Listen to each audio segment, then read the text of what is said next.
یا ګوره یو بله فایده ته ذکر کوم دا نسب د چا نه بیا خور شوی دی دا د دې میاګانو او اخونزادګانو او دې خلکو دپاره دا فایدهمنه مسله ده هغه بیا د حسن نه د حسین نه محمد ابن الحنفیه عباس عمر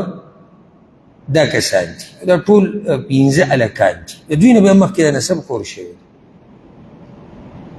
د دوی نه بیا مخکې بچي شوي هلکان او مخکې بیا دا نسب تلی دی نو که څوک دا وایي چې زه خپل نسب رسومه بنو هاشم ته نو په دې لار به یې رسوي په دې پنځو کې به یې رسوي که علي رضی الله عنه ته یې رسوي چې مونږ علي رضی الله اکثر دوی وایي چې مونږ علي رضی الله عنه ته خپل نسب رسوو نو علي رضی الله عنه ته چې نسب رسوي د دې پنځو زامنو په لار به یې رسوي حسن حسین محمد عباس عمر رضی الله عنهم او یا اسی سړی هوا جنگی را جنگی نو هغه به څه نشي ثابتولی دغه داسې یو سړی وایي نن سبا اسانه خبره دا ده چې موږ اخونزادګانو کیو په دې به خفه کېږئ نه یو قوم ته نسبت کول بې دلیله دا لویه ګناه ده ګورې او بل سړي له حیا ورتله پکار دي ته چې بل قوم ته نسبت کې خپل تا ته دا پته شتي اگر که ته یې داسې نه وې او لکه سړی چې نسبت کوي خپل ځان بل پلار ته داسې ده که نه ده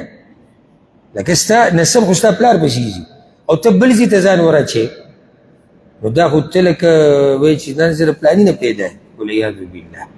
دې کې ډېر احتیاط کوو او چې نسب او قوم دې کمزوری که نه نو دا الله تقسیم کړي دي دا الله تقسیم کړي دي بیا به کې دروغ مه وایه زما قوم دا دی زما نسب دا دی بس داسې عیب خو نه دی داسې عیب خو نه دی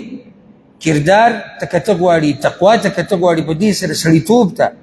کله یو انسان ګورې د قوم نه کمزوری خو سړیتوب پکې دومره چې هغه دروند سړی چې دروند قوم کې پیدا دی هغه دته نه رسي نو معیار هغه تقوا او سړیتوب او دینداري ده خو خپل تاریخ پټول خپل نسب پټول یا هغه ګډ کول د نورو سره دا ناروا کار دی په صفا وایه زه پلاني قوم کې پلاني نسب کې بس دې کې څه شته هېڅ پکې نشته الله دې موږ په حال باندې رحم وکړي انشاءالله را روان بیان نه به شروع کوو د دې ځای نه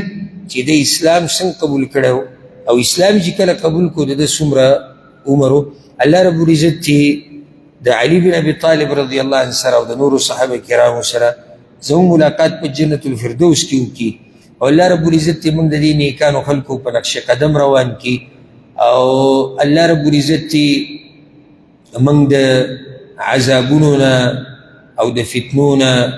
او مصیبتونو نه وساتي